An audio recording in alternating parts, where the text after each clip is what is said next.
이른 아침 안개가 아직 거치지 않은 들판 옆 작은 시골 공동묘지에 아이들이 조용히 모여들었어요. 초등학교 저학년쯤 되어 보이는 아이들 셋과 그보다 조금 커 보이는 아이 하나였죠.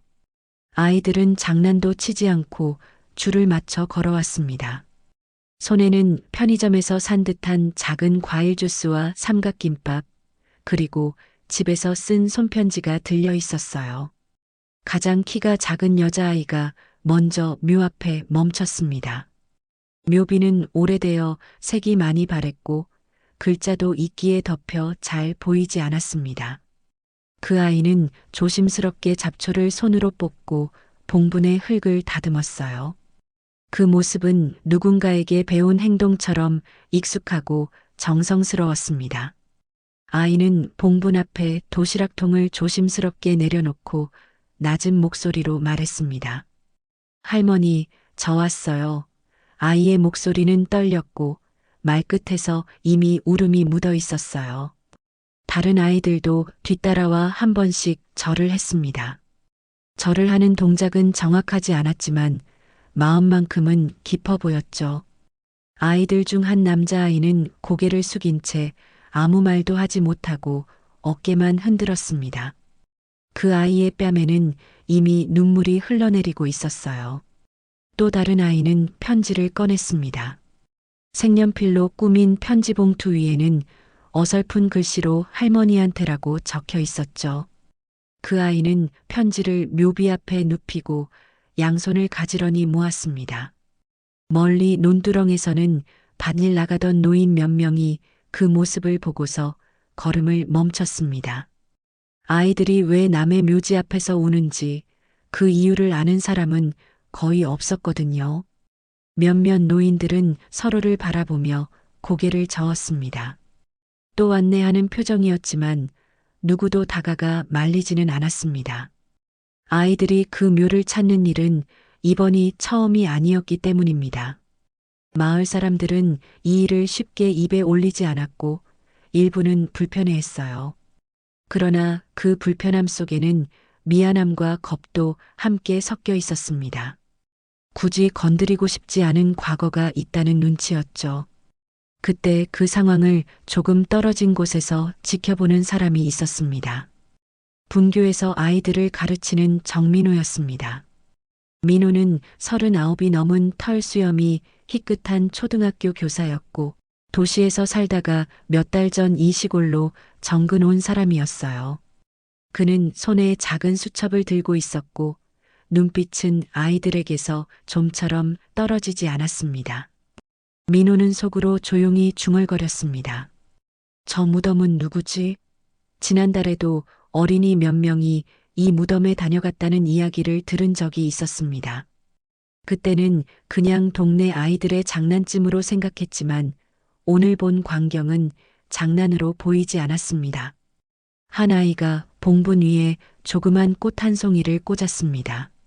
들판 길가에서 꺾어온 들국화였어요. 그 아이는 꽃을 꽂은 뒤 봉분을 한번 쓰다듬고 입술을 꼭 깨물었습니다. 할머니, 약은 계속 먹고 있어요. 엄마가 그러라고 했어요. 아이의 말은 조심스럽고 단정했지만 그 안에는 깊은 다짐이 있었어요. 아직 나이가 어린 아이가 약을 먹는다는 말을 하는 것은 보통 일이 아니죠. 그 말은 이 묘의 주인과 이 아이들 사이에 단순한 동네 어른 이상의 관계가 있었다는 뜻처럼 들렸습니다. 민호는 그 순간 가슴에 묘한 감정을 느꼈습니다. 교사로서 아이들을 지켜야 한다는 책임감도 있었고 동시에 이 상황이 너무 설명되지 않아서 가지는 불안도 있었죠. 아이들이 이토록 마음을 쏟는 무덤이 가족묘가 아니라는 사실은 특히 이상하게 느껴졌습니다. 민호는 묘비로 조금 더 가까이 다가가 시선을 낮췄어요. 묘비엔 이름이 희미하게 새겨져 있었고 그 아래 작은 글씨가 보였습니다. 박순애, 1947년생, 2019년 2월 11일 별세. 그 외에는 아무 정보도 없었습니다. 남편 이름도 자식 이름도 직업도 적혀 있지 않았습니다. 그냥 이름 하나만 남은 무덤이었어요.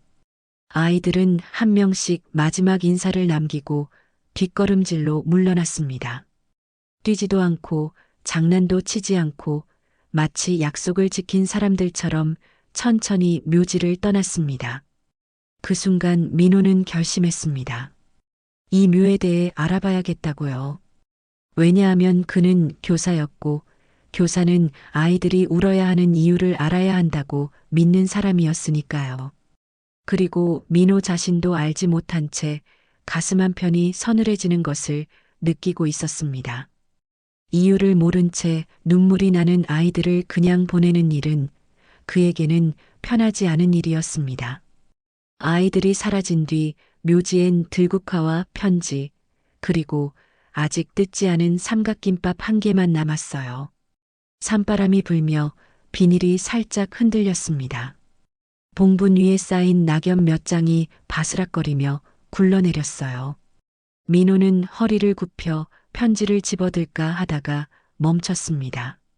아이들이 직접 올린 것을 함부로 건드리는 건 옳지 않다고 느꼈기 때문입니다.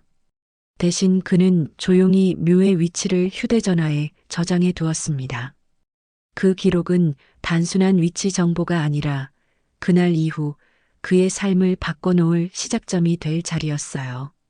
민호는 마지막으로 한 번 더 주변을 살핀 뒤 천천히 걸음을 돌렸습니다. 돌아가는 길에 그는 마을 어르신들과 눈이 잠깐 마주쳤습니다. 그러나 어르신들은 아무 말도 하지 않았습니다. 그 침묵은 단순한 무관심의 침묵이 아니었어요. 그것은 마치 우리는 다 알고 있다. 하지만 입 밖으로 꺼내고 싶지는 않다라는 오래된 경계처럼 느껴졌습니다. 민호는 그 표정을 보고 마음속으로 확신했어요. 이건 우연한 일이 아니라고요. 이 마을엔 누군가에 대한 큰 빚이 숨어 있다고요. 정민호는 학교로 돌아와 교무실에 앉은 뒤 한동안 아무것도 하지 못하고 가만히 앉아 있었어요. 아이들이 무릎을 꿇고 울던 모습이 계속 머릿속에서 떠나지 않았습니다. 아이들은 장난이나 호기심으로 움직이는 나이가 아니었고 방금 전 행동에는 분명 배운 예법과 오래된 약속의 무게가 있었어요. 그는 교사 책상 서랍에서 학생 생활 기록부를 꺼냈습니다. 평소라면 쉽게 열어보지 않을 내용을 꺼낸 이유는 그 묘를 찾아갔던 아이들 모두가 같은 부류라는 느낌을 받았기 때문이었습니다. 민호는 조용히 기록을 훑었습니다. 그 아이들 대부분은 부모가 맞벌이로 바쁘거나 부모가 집에 없고 조부모와 함께 지내고 있었습니다. 한 아이는 부모 연락 어려움, 외할머니 보호 중이라고 기록돼 있었고 다른 아이는 부친 부재, 모친 타지 근로 중이라고 적혀 있었어요. 그는 그 문장들에서 어떤 공통된 결핍을 느꼈습니다. 아이들에게는 당연히 있어야 할 안정된 어른 자리가 비어 있었죠. 민호는 생활 기록부를 덮고 의자에 등을 기대며 한숨을 길게 내쉬었습니다. 그는 스스로에게 물었습니다. 저 묘에 누운 사람은 아이들에게 어떤 어른이었을까? 이 질문은 단순한 호기심이 아니었습니다. 그것은 책임에 가까웠습니다. 만약 그 무덤의 주인이 아이들과 실제로 관계가 있는 사람이라면 그 존재가 사라진 뒤 아이들이 정서적으로 흔들리는 것은 학교에서도 다뤄야 할 문제였기 때문입니다. 민호는 그 상황을 학교 밖에서 끝나는 일로 두고 싶지 않았습니다. 그는 원래 그런 사람이 아니었거든요. 도시에서 근무하던 시절에도 그는 문제아라고 불리던 아이들의 생활을 직접 챙기는 편이었고, 그래서 다소 피곤한 교사라는 말을 들은 적도 있었습니다. 점심시간이 가까워지자 아이들은 급식실로 이동했고, 운동장에는 잠깐의 여유가 생겼습니다. 민호는 아이들 몇 명이 모여 있는 벤치 쪽으로 걸어갔습니다. 그는 일부러 평소처럼 편안한 표정을 지었고 목소리도 낮게 깔았습니다. 그는 아이들에게 아침 일찍 어디 다녀온 것 같더라라고 가볍게 말을 꺼냈습니다. 아이들은 서로 얼굴을 마주보더니 잠깐 멈췄습니다. 그러나 바로 대답하지는 않았고 서로의 눈치를 살폈습니다. 그 반응은 거짓말을 하려는 반응이라기보다 약속을 어기면 안 되는 아이들의 조심스러운 반응과 더 가까웠습니다. 결국 제일 조용했던 여자아이가 작은 목소리로 그건 어른들이 말하지 말라고 했어요 라고 말했어요. 그 말은 짧았지만 무게가 컸습니다. 누군가가 아이들에게 그 무덤에 대해 말을 꺼내지 말라고 미리 가르쳤다는 뜻이었기 때문입니다. 민호는 그 말을 듣고 미묘한 감정이 들었습니다. 단순히 슬프거나 화가 난 것이 아니었고 설명하기 어려운 낯설미였죠. 선생님인 자신이 학생들에게서 배제된 느낌이 들었습니다. 그는 아이들 곁에 서서 더 묻지 않았습니다. 아이들이 움츠러들면 오히려 더 숨길 거라는 걸 알았기 때문이에요. 대신 그는 천천히 고개를 끄덕이고 자리를 비켜주었습니다. 그러나 그가 돌아서며 몰래 본 아이들의 표정은 평범하지 않았습니다. 아이들 얼굴에는 죄책감과 슬픔이 섞여 있었고 그것은 그냥 어른을 속였다는 불편함 이상의 것이었어요. 그것은 지켜야 할 것을 지키고 있다는 표정이었습니다. 그 표정을 본 순간 민호는 확신했습니다. 이건 단순한 추모가 아니라고요. 그날 저녁 민호는 마을회관으로 향했습니다. 마을회관은 낡은 스토브 냄새와 보일러, 기름 냄새가 뒤섞여 있었고 텔레비전에서는 낮 드라마가 크게 나오는 상황이었어요. 노인 3명이 앉아 TV를 보면서 귤을 까먹고 있었고 플라스틱 의자 2개는 비어 있었습니다. 민호는 조심스럽게 어르신들 인사를 하고 앉았습니다. 그러다 우연한 척 오늘 아침 있었던 일을 꺼냈습니다. 아이들이 묘에 들렀다는 말이 나오자 분위기는 바로 굳었습니다. 노인 한 명이 리모컨을 집어들고 TV 볼륨을 조금 더 키웠어요. 다른 노인은 귤 껍질을 천천히 모아 비닐봉지에 넣으면서 시선을 피했습니다. 그리고 결국 한 노인이 낮고 짧게 말했습니다. 그 묘 얘긴 밖으로 꺼내는 거 아니다잉. 그 말은 경고처럼 들렸습니다. 민호는 그 말을 들은 순간 심장이 약간 내려앉는 느낌이었어요. 마을에서 금기처럼 다루는 일이 있다는 것은 도시교사로 살던 시절에는 거의 경험하지 못한 일이었습니다. 그는 더 묻지 않는 게 맞다고 느끼면서도 동시에 그냥 물러나기 힘들었습니다. 왜냐하면 그 금기가 아이들과 직접 연결되어 있기 때문이었어요. 아이들이 울고 매달리는 무덤이 금기라면 그 금기야말로 아이들의 삶을 흔드는 핵심일 수 있었습니다. 민호는 회관을 나서며 마음속으로 한 가지 다짐을 했습니다. 이건 마을 사람들끼리만 묻어둘 문제가 아니라고요. 누군가가 아이들의 상처 위에 뚜껑을 덮어놓고 있는 것 같았고 그는 그 뚜껑을 최소한 들여다볼 의무쯤은 있다고 느꼈습니다. 밤이 되자 민호는 집으로 돌아와 노트북을 켰습니다. 그는 낮에 찍어둔 묘비 사진을 화면에 확대해 놓고 한 글자씩 살폈습니다. 오래된 묘석 위엔 박순애라는 이름과 함께 생년과 사망일이 희미하게 새겨져 있었어요. 1947년생, 2019년 2월 11일 사망. 그 아래엔 아무 설명이 없었습니다. 가족관계도 없고 출신도 없고 남긴 사람도 없었습니다. 그는 인터넷 주민기록, 사망신고 자료 열람 신청, 그리고 군청 묘지관리대장을 하나하나 확인했습니다. 대부분은 비어 있었습니다. 단 하나 확인된 건 무연고 처리라는 말뿐이었어요. 무연고 처리. 가족이 없거나 있어도 인수하지 않은 경우 적히는 말입니다. 그 짧은 문장은 박순애라는 사람을 한 줄 요약해버린 냉정한 행정 표현 같았어요. 민호는 그 단어를 보고 가슴이 무겁게 내려앉았습니다. 아이들은 분명 할머니라고 불렀습니다. 그런데 행정 기록에서는 그 사람을 아무도 책임지지 않은 사람으로 남겨놓았습니다. 이 사이의 간격은 너무 컸습니다.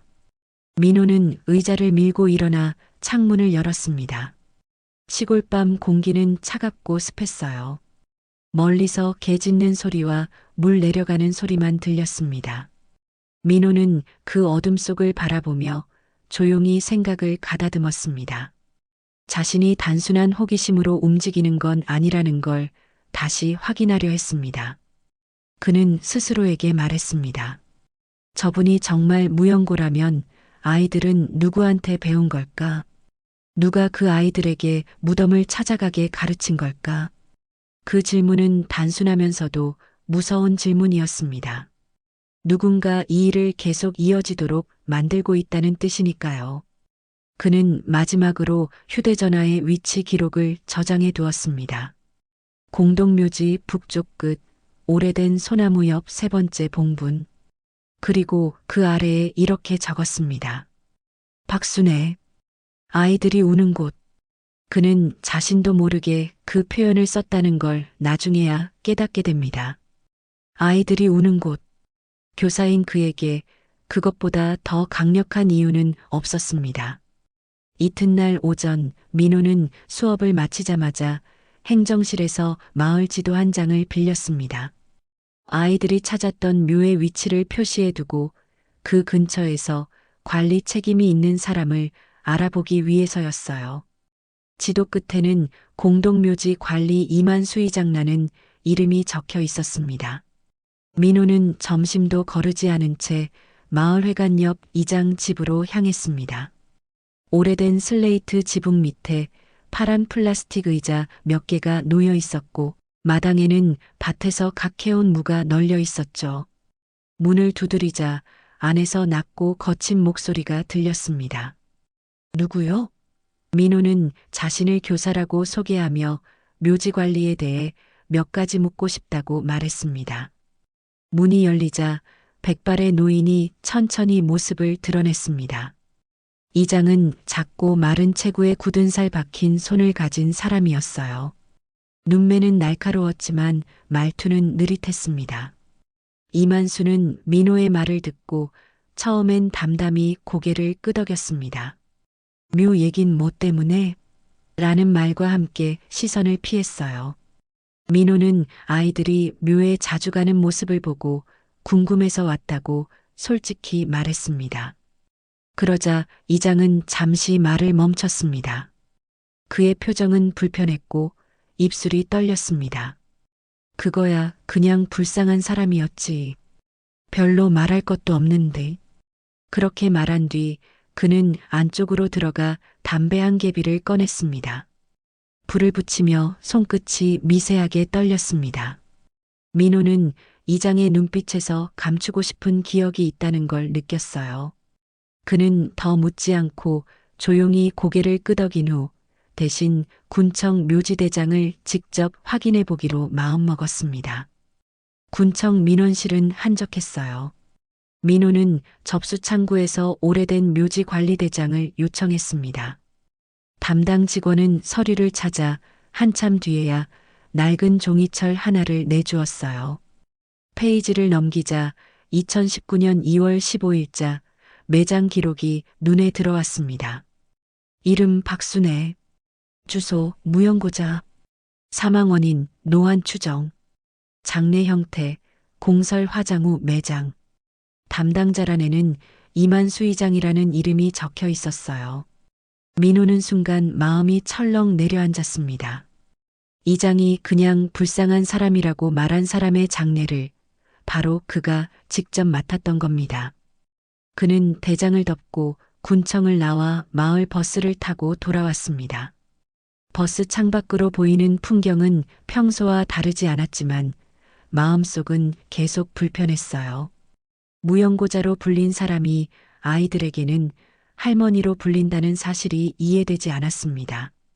민호는 마을로 돌아와 곧장 작은 슈퍼 옆집으로 향했습니다. 그곳에는 정혜숙이라는 이름의 할머니가 살고 있었어요. 그녀는 마을에서 오래된 일을 가장 많이 기억하는 사람으로 알려져 있었습니다.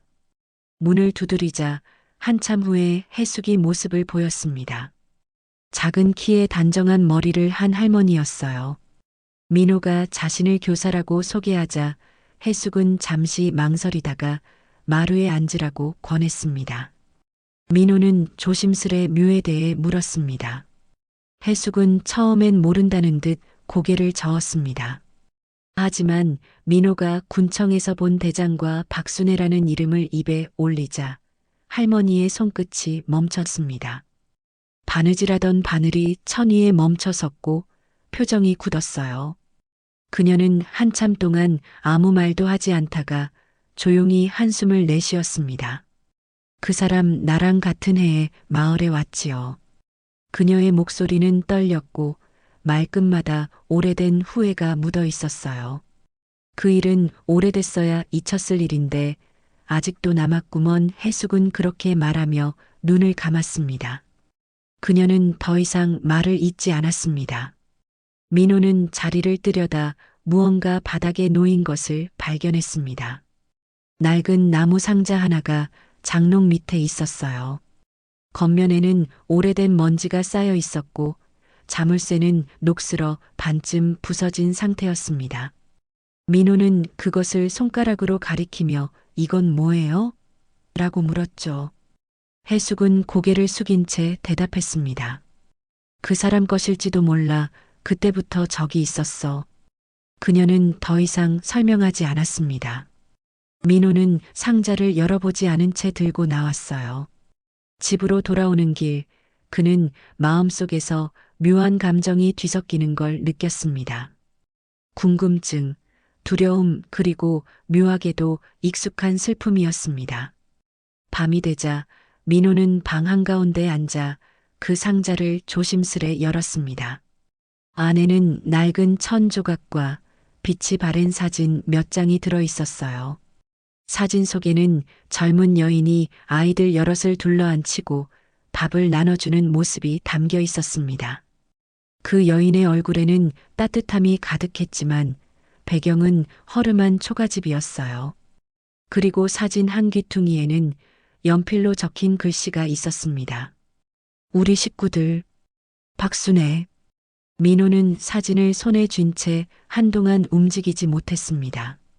이름 없는 무덤의 주인, 무연고자로 기록된 그 사람이 분명히 누군가를 사랑했고 누군가의 삶을 품었던 사람이었다는 걸 보여주는 증거였어요. 그리고 그 증거가 지금 아이들의 눈물과 이어져 있다는 사실이 그를 밤새 잠 못 이루게 했습니다.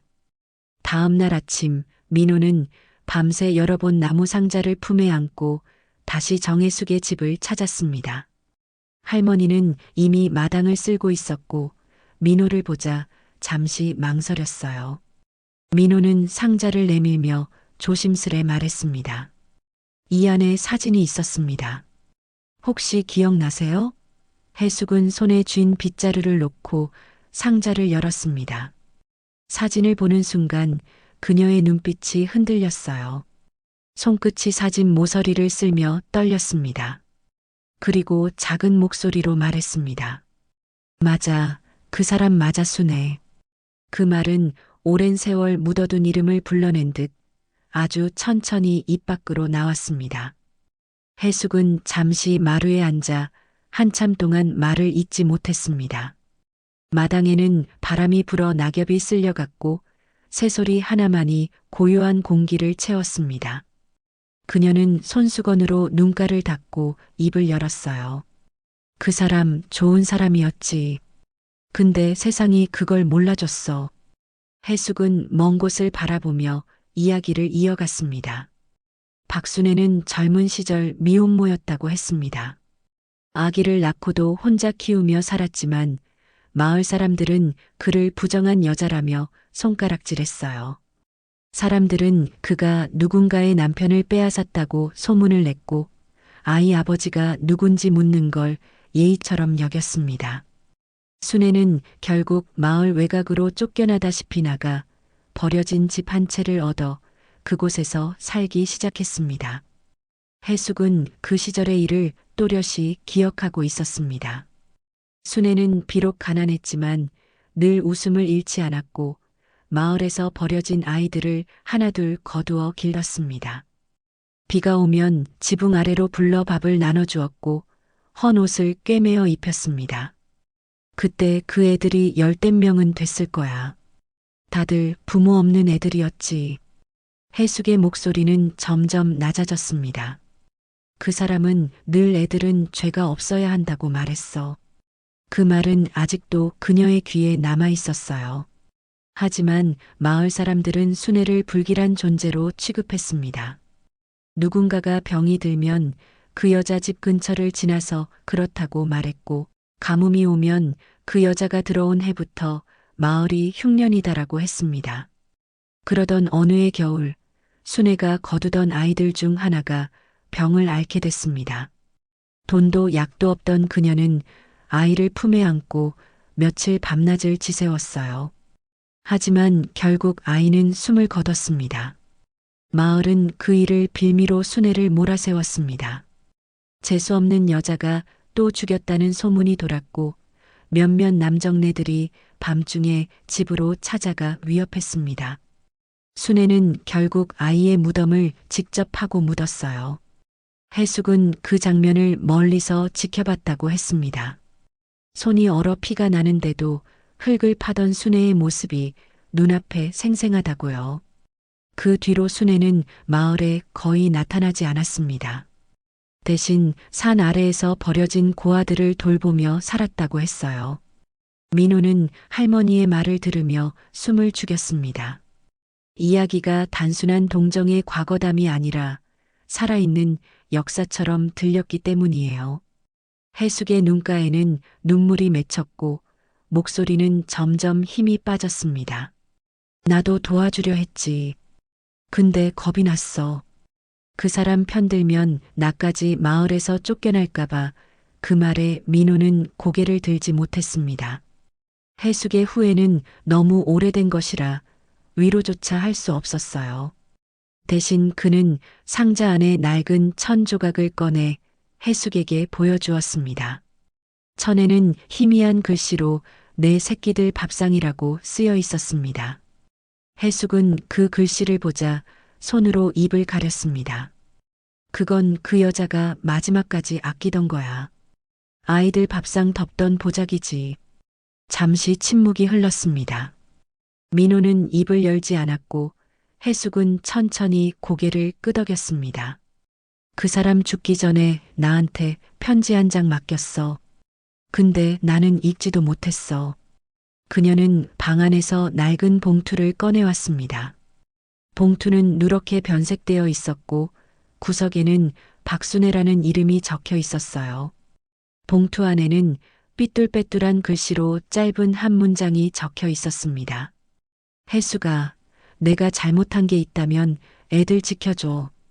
그 글은 오래된 비밀처럼 묵직했습니다. 민호는 편지를 내려다보다가 손끝이 떨렸어요. 그 순간 마음속에 스쳐 지나가는 얼굴이 하나 있었습니다. 오래전 어릴 적 사진 속에서 본 여자였습니다. 그는 자신도 모르게 중얼거렸습니다. 박순애 어디서 본 이름인데. 그날 해가 질 무렵 민호는 다시 학교로 돌아왔습니다. 그의 머릿속은 복잡했습니다. 해숙의 이야기 속 순애라는 여인은 분명 악인도 영웅도 아니었습니다. 그저 버림받은 이들을 돌보다 세상에서 잊힌 한 사람이었죠. 그런데도 마을은 그를 두려워했고 아이들은 그를 사랑했습니다. 그 두 감정이 동시에 존재한다는 사실이 이해되지 않았습니다. 교실 창밖으로 석양이 비쳤습니다. 민호는 창가에 서서 아이들이 놀이터에서 뛰노는 모습을 바라보았습니다. 저 아이들이 울던 무덤의 주인, 그 사람은 정말 어떤 삶을 살았을까? 그는 알 수 없었지만 이제 더는 외면할 수 없다는 생각만은 분명했습니다. 밤이 깊자 민호는 다시 나무 상자를 열어보았습니다. 사진 속 순애의 얼굴은 어딘가 익숙했습니다. 그는 손으로 사진을 비추는 조명을 조정하며 잠시 눈을 감았습니다.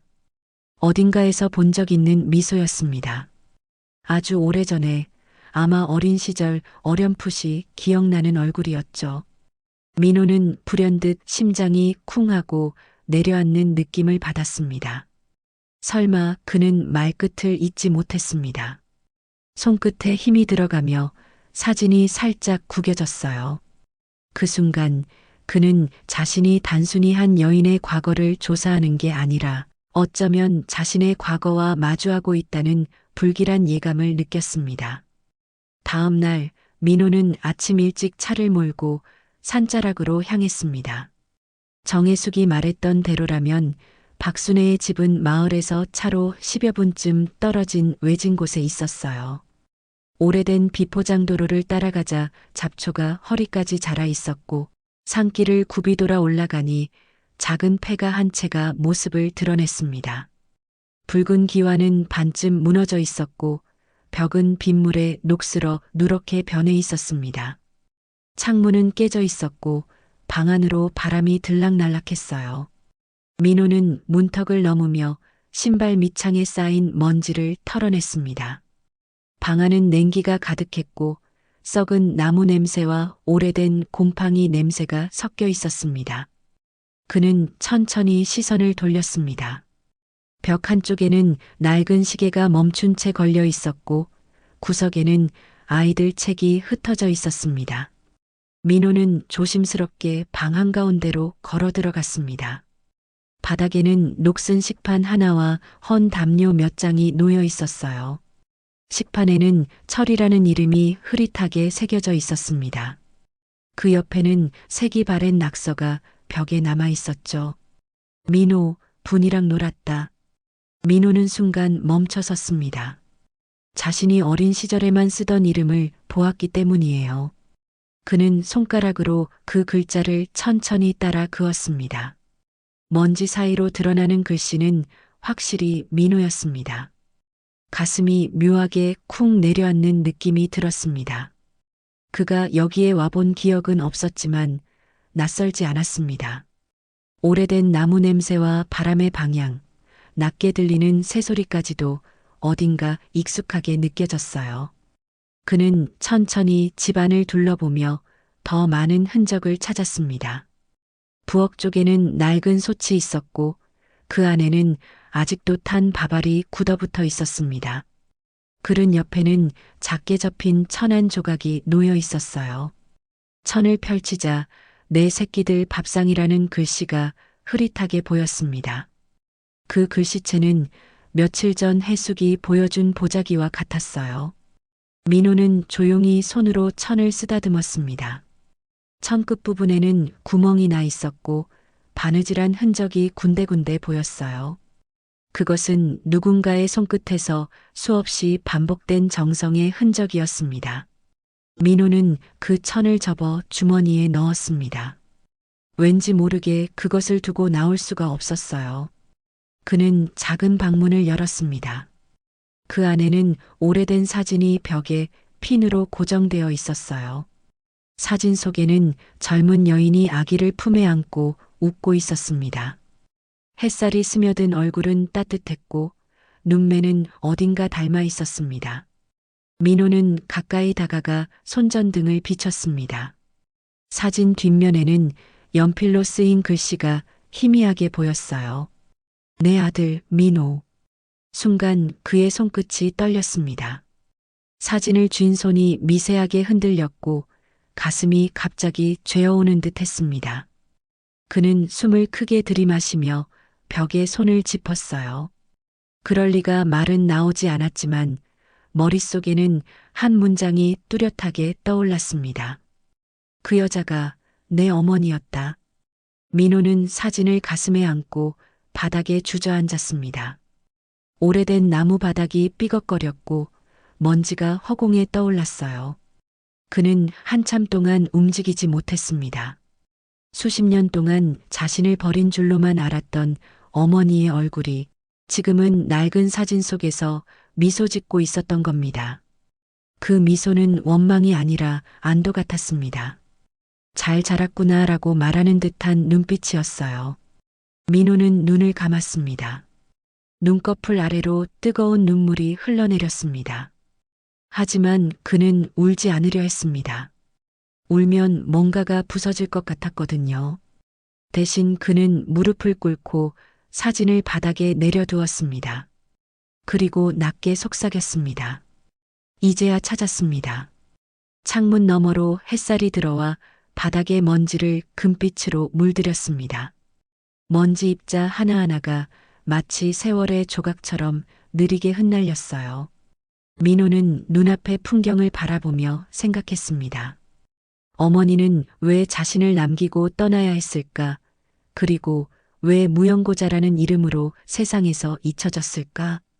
그는 답을 알 수 없었지만 어렴풋이 짐작할 수는 있었습니다.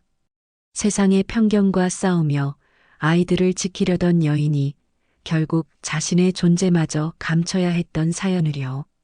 민호는 조용히 자리에서 일어났습니다. 사진을 조심히 접어 품에 넣고 천천히 문 밖으로 걸어 나왔습니다. 집을 나서자 바람이 불어왔습니다. 산 위에서 불어내려온 바람이 그의 머리칼을 스쳤고 어딘가에서 새가 짧게 울었습니다. 민호는 마지막으로 집을 돌아봤습니다. 햇빛이 기와 조각 사이로 비치고 있었습니다. 그 빛은 마치 누군가가 이제 됐다고 말하는 것 같았어요. 그는 조용히 고개를 숙인 뒤 길을 내려왔습니다. 발밑에는 낙엽이 바스락거렸고 산속은 다시 고요해졌습니다. 그의 손안에는 사진 한 장과 천 한 조각이 남아 있었습니다. 그것은 단순한 유물이 아니라 잊혀졌던 사랑의 증거였습니다. 민호는 그날 이후 자신이 왜 교사가 되었는지를 다시 떠올렸어요. 아이들이 울면 이유를 찾아야 한다는 마음, 그 마음이 어쩌면 어머니에게서 이어진 것임을 깨달았기 때문이었습니다. 며칠 뒤 민호는 이만수 이장의 집을 다시 찾아갔습니다. 이제는 확신이 있었어요. 자신이 찾던 이름 박순애가 바로 어머니라는 사실, 그리고 마을 전체가 그 진실을 숨기고 있었다는 느낌이었습니다. 마당에는 여전히 무가 널려 있었고 이장은 담배를 피우며 멀리 산등성을 바라보고 있었습니다. 민호가 다가서자 그는 눈을 좁혔습니다. 또 왔네. 그 한마디에 묘한 긴장이 흘렀어요. 민호는 주머니에서 사진과 천 조각을 꺼내 탁자 위에 올려두었습니다.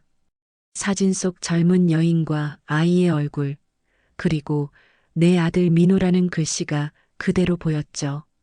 이장은 사진을 보자마자 눈을 피했습니다. 그건 어디서 목소리는 낮고 거칠었습니다. 민호는 더는 돌아서지 않았습니다. 이장님, 이분이 제 어머니 맞죠? 잠시 정적이 흘렀습니다. 바람이 지나가며 플라스틱 의자가 흔들렸어요. 이장은 담배를 재로 꾹꾹 눌러 끄더니 한참 동안 입을 열지 않았습니다. 마침내 그는 천천히 고개를 들었습니다. 그래, 맞다. 그 사람이 내 어미였지. 민호의 어깨가 미세하게 흔들렸습니다. 그는 벽을 짚으며 숨을 고르려 했지만 목이 막혀 아무 말도 나오지 않았어요. 이장은 낮은 한숨을 내쉬었습니다. 그 일은 오래전부터 묻기로 했던 일이야. 마을 사람들 다 알지. 그 말은 고백이자 변명이었습니다. 민호는 눈을 감았습니다. 눈앞에서 세상이 천천히 무너지는 듯 했어요. 이장은 무겁게 이야기를 꺼냈습니다. 그 사람은 나쁜 사람이 아니었어. 오히려 너무 착해서 문제였지. 그는 담배갑을 만지작거리며 말을 이어갔습니다. 그땐 세상이 좁았거든. 미혼모라면 그게 죄였어. 남편도 없이 애를 낳고 산다고 다들 손가락질했지. 근데 그 사람은 그런 시선에 아랑곳하지 않았어. 오히려 마을에서 버려진 애들을 주워다가 밥 먹이고 입히고 공부까지 시켰다니까. 이장은 잠시 눈을 감았습니다. 나는 그걸 말리지 못했어. 그때만 해도 그게 마을의 수치라고 생각했으니까. 사람들은 그 여자를 피했지. 근데 그 여자는 끝까지 애들을 버리지 않았어. 자기 몸이 망가져도 애들이 배부르게 먹는 걸 더 기뻐했지. 이장은 말을 멈추고 담배를 입에 물었다가 다시 내려놨습니다. 그 사람이 아프기 시작한 건 겨울이었어. 병원에 갈 돈도 없고 약도 없었지. 그래도 밥은 꼭 지었어. 죽을 날이 다가와도 밥 냄새는 끊이지 않았다고. 그의 목소리가 떨렸습니다. 그날 내가 찾아갔을 땐 이미 숨이 멎어 있었어. 근데 손에 밥주걱을 쥐고 있더라고. 그때 알았지. 저 사람은 끝까지 애들을 생각하다 갔구나. 민호의 눈가가 젖었습니다. 그는 손으로 얼굴을 감싸며 들숨을 삼켰습니다. 이장은 고개를 숙인 채 한참을 침묵했습니다. 장례를 치를 사람도 없었어. 애들은 다 흩어지고 마을은 쉬쉬했지. 결국 내가 군청에 무연고로 신고했어. 그게 죄라면 내 죄야. 민호는 한동안 말을 잇지 못했습니다. 마음 한가운데가 무너지는 소리가 들렸어요. 자신이 어릴 적 들었던 엄마가 널 버렸다는 말이 거짓이었음을 깨닫자 세상이 낯설게 느껴졌습니다. 어머니는 자신을 버린 게 아니라 지키기 위해 숨었던 사람이었어요. 이장은 고개를 숙인 채 계속 중얼거렸습니다. 우린 다 알고 있었지. 근데 그때는 말 한마디 꺼내면 다 같이 욕먹는 세상이었어. 마을이 그 여자를 죽인 거나 다름없다. 그 말에 민호는 고개를 들었습니다. 그럼 왜 지금까지 아무도 말하지 않았습니까? 이장은 그를 바라봤습니다. 부끄러워서지. 사람들은 부끄러움을 평생 묻어두고 사는 법이야. 바람이 세차게 불어 마당의 낙엽이 흩날렸습니다. 두 사람은 아무 말 없이 한참을 서 있었습니다. 이장은 천천히 몸을 돌려 집 안으로 들어가더니 낡은 상자 하나를 들고 나왔어요. 그 안에는 오래된 수첩 한 권이 들어 있었습니다. 표지에는 밥 장부라고 적혀 있었어요. 이거 그 여자가 남긴 거야. 마지막까지 애들 밥 해준 기록이더라. 민호는 수첩을 받아들고 천천히 페이지를 넘겼습니다. 거기엔 2월 9일분이 감자 반쪽 먹음, 2월 10일 처리 죽 끓임, 2월 11일 민호밥 안 먹음이라는 글씨가 적혀 있었습니다. 날짜는 어머니가 세상을 떠나기 바로 전날까지 이어졌어요. 민호는 그 글씨를 보며 한참을 서 있었습니다. 글씨는 삐뚤빼뚤했지만 하나하나 정성스러웠습니다. 마치 모든 아이들의 이름을 불러주려는 듯 했습니다. 그는 마지막 장을 넘기며 손끝이 떨렸어요. 2월 11일 오늘도 밥을 지었다. 그 문장은 그녀의 마지막 기록이었습니다. 민호는 수첩을 조심스레 덮었습니다. 그날 이 수첩을 본 순간 알았지. 이장은 고개를 끄덕였습니다. 그 여자는 죽을 때까지 애들 걱정만 했어. 근데 우리는 그걸 수치로 여겼지. 민호는 수첩을 품에 안고 천천히 고개를 숙였습니다. 그의 어깨가 미세하게 흔들렸습니다. 이제 모든 조각이 맞춰졌어요. 어머니는 버림받은 이들을 품고 살다가 세상에서 버려졌던 겁니다. 이장은 마지막으로 입을 열었습니다.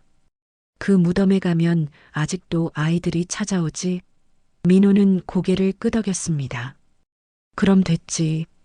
그게 그 사람의 복이야. 그 말은 쓸쓸했지만 어딘가 따뜻했습니다. 민호는 자리에서 일어나 인사를 했습니다. 돌아서는 그의 눈가에는 눈물이 맺혀 있었지만 얼굴은 이상하게도 평온해 보였어요. 어머니가 남긴 밥 냄새 같은 온기가 가슴속 깊이 퍼지고 있었습니다. 며칠이 지나고 민호는 학교에서 아이들의 생활 기록부를 다시 펼쳐보았습니다. 그는 이름 옆에 적힌 주소들을 유심히 살폈어요.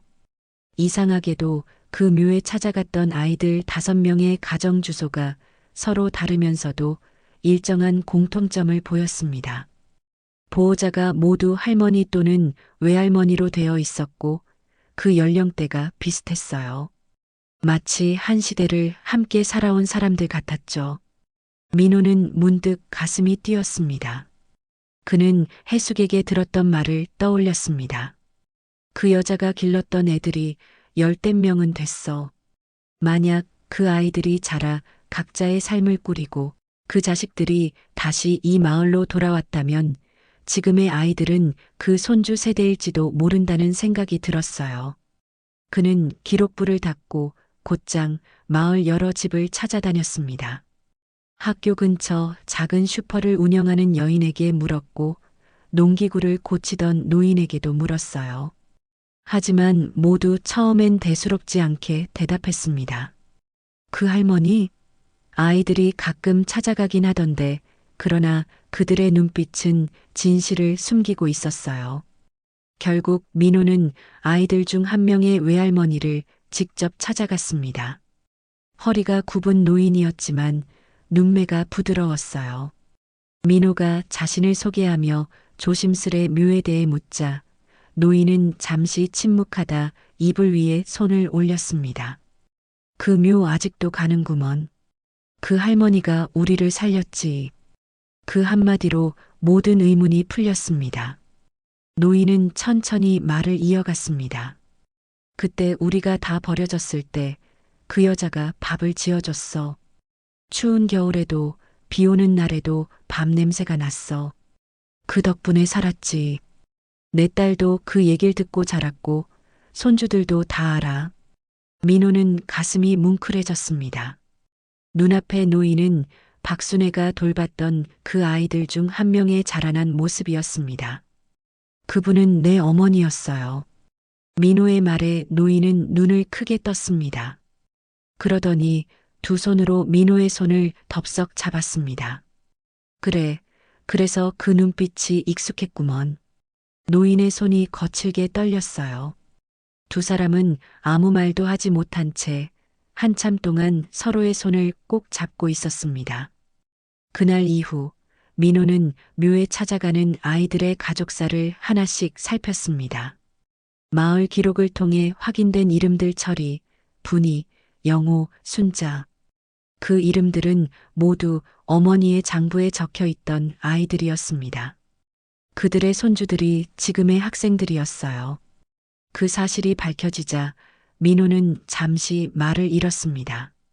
어머니가 지켜낸 아이들의 후손들이 수십 년 뒤 다시 그녀의 무덤 앞에 찾아와 울고 있었던 겁니다. 세월이 흘러도 사랑은 피처럼 이어지고 있었습니다. 그는 그 사실을 학교 복도 끝에서 창문 너머로 바라보며 조용히 되뇌었습니다. 어머니, 당신의 아이들이 다시 왔어요. 며칠 뒤 민호는 아이들과 함께 교실에서 작은 대화를 나눴습니다. 너희가 갔던 그 묘 있지? 왜 그렇게 매년 찾아가니? 아이들은 잠시 눈을 마주치며 망설였지만 이번엔 피하지 않았습니다. 그중 한 아이가 작게 말했어요. 엄마가 그러셨어요. 어릴 때 밥 주던 할머니가 거기 계시다고요. 다른 아이가 덧붙였습니다. 우리 외할머니도 그랬어요. 그분이 없었으면 우린 다 굶어 죽었을 거라고.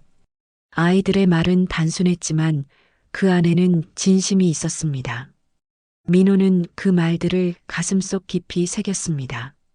그날 오후 민호는 혼자 묘를 찾았습니다. 봉분 앞에는 이미 아이들이 두고 간 꽃과 편지가 놓여 있었습니다. 편지 봉투 위에는 어설픈 글씨로 할머니, 오늘도 다녀갔어요 라고 쓰여 있었어요. 민호는 편지를 열어보지 않고 가만히 묘비를 손끝으로 쓸었습니다. 거친 이끼 사이로 글자가 선명하게 느껴졌습니다. 박순애. 그는 낮게 웃었습니다. 바람이 불어 들꽃이 흔들렸습니다. 마치 아이들의 웃음소리가 다시 들리는 듯 했어요. 저녁 무렵 마을에 소문이 퍼졌습니다. 그 묘의 주인이 그 교사 어머니라더라. 사람들은 처음엔 믿지 않았지만 이장은 더는 숨기지 않았습니다. 이제는 다 말해도 된다. 그렇게 마을 사람들은 하나둘 모여 순애의 이야기를 나누기 시작했습니다. 잊힌 이름이 다시 불리자 사람들의 눈빛에는 묘한 온기가 깃들었습니다. 그날 밤 민호는 창가에 앉아 생각했습니다. 어머니는 결국 자신이 지킨 아이들의 자손에게서 기억되고 있었던 거죠. 그것이면 충분하다고 느꼈습니다. 그는 마지막으로 수첩을 꺼내 한 장을 덧붙였습니다. 4월 21일 아이들이 찾아왔음. 밥은 다시 이어지고 있음. 글씨를 다 쓰고 나자 민호는 수첩을 덮으며 눈을 감았습니다. 밖에서는 봄비가 내리고 있었어요. 빗소리 사이로 들려오는 게 짖는 소리가 낯익게 들렸습니다. 그날 밤 그는 오랜 세월 묻어둔 이름을 조용히 마음속에서 부르며 잠에 들었습니다. 어머니, 이제 모두가 당신을 기억합니다. 며칠 뒤 맑은 봄 햇살이 마을 언덕을 감쌌습니다. 민호는 아이들과 함께 공동묘지를 향했습니다. 손에는 꽃다발과 새로 만든 묘비석이 들려 있었어요. 아이들은 묵묵히 뒤를 따랐습니다. 예전처럼 장난치는 아이는 없었고 모두 조용히 발걸음을 맞췄습니다. 그 길은 순애가 생전에 매일 걸어 다녔던 산길이기도 했습니다. 길가에는 들꽃이 피었고 새들이 지저귀었어요. 묘 앞에 도착하자 아이들은 자연스럽게 제자리를 찾아 섰습니다. 민호는 천천히 새로운 묘비를 봉분 앞에 세웠습니다. 묘비에는 단 한 줄의 문장이 새겨져 있었습니다. 누구의 어머니가 아닌 모두의 어머니. 묘비가 제자리를 잡자 민호는 작은 삽으로 주변 흙을 다듬었습니다. 아이들은 봉분 위에 낙엽을 털어내며 들꽃을 심었어요. 흙냄새가 은은하게 퍼졌습니다. 아이들 중 한 명이 봉투를 꺼내 묘비 앞에 내려놓았습니다. 할머니, 오늘도 왔어요.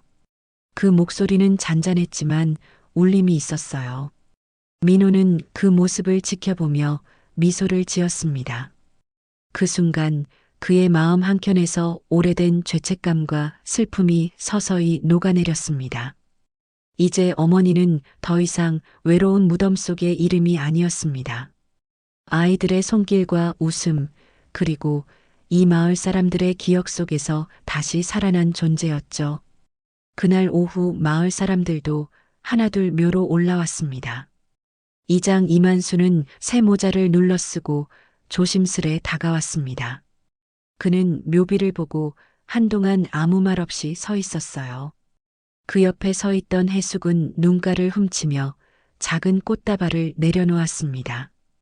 이제야 사람답게 모시네. 그녀의 목소리는 떨렸지만 따뜻했습니다. 예전엔 모두가 숨기려 했던 이름이 이제는 마을 전체의 이름이 되었어요. 사람들은 서로 눈을 맞추며 조용히 고개를 숙였습니다. 바람이 불자 들꽃이 흔들리고 햇살이 묘비 위에 반짝였습니다. 민호는 마지막으로 묘비 앞에 섰습니다. 손에는 어머니가 남긴 밥 장부가 들려 있었어요. 그는 장부를 묘 옆 돌 밑에 조심스럽게 묻었습니다. 이제 밥 냄새는 끊이지 않을 거예요. 말끝이 떨렸지만 그 얼굴에는 평온이 깃들어 있었어요. 아이들은 그 곁에 서서 손을 모았습니다. 누군가의 조용한 숨소리만이 바람에 실렸습니다. 한참 후 민호는 고개를 들고 하늘을 바라봤어요. 구름 사이로 햇살이 내려와 묘비를 환히 비쳤습니다. 마치 어머니가 웃으며 그들을 내려다보는 듯 했어요. 시간이 흘러 마을은 조금씩 달라졌습니다. 공동묘지 입구에는 박순의 추모비가 세워졌고 그 옆에는 작은 안내문이 놓였습니다. 모두의 어머니, 이 마을의 아이들을 품었던 사람. 지나가던 이들은 그 문장을 읽으며 잠시 발걸음을 멈췄습니다. 아이들은 해마다 그곳을 찾아 꽃을 심었고 마을 노인들은 더 이상 그 이름을 두려워하지 않았습니다. 오히려 순애의 이야기는 세대가 이어 들려주는 교훈이 되었어요. 민호는 학교 운동장에서 아이들을 바라보았습니다. 아이들은 웃고 뛰며 서로의 도시락을 나눠 먹고 있었습니다. 그 광경을 바라보며 그는 마음속으로 어머니에게 말했습니다. 당신이 남긴 밥 냄새는 이제 우리 모두의 것이 되었습니다. 바람이 불며 교실 창문이 흔들렸습니다. 그 소리는 어머니의 손길처럼 따뜻했어요. 해질 무렵 민호는 다시 묘로 향했습니다. 하늘은 붉게 물들었고 들판엔 종달새가 날고 있었습니다. 그는 묘 앞에 서서 마지막으로 절을 했습니다. 어머니, 고맙습니다. 바람이 불며 봉분 위 들꽃들이 일제히 고개를 숙였어요. 민호는 미소를 지으며 천천히 걸음을 돌렸습니다. 뒷모습 위로 햇살이 내려앉았고 그 그림자는 묘비 옆까지 이어졌습니다. 세상은 그렇게 한 사람의 사랑을 기억하며 조용히 저물어 갔습니다.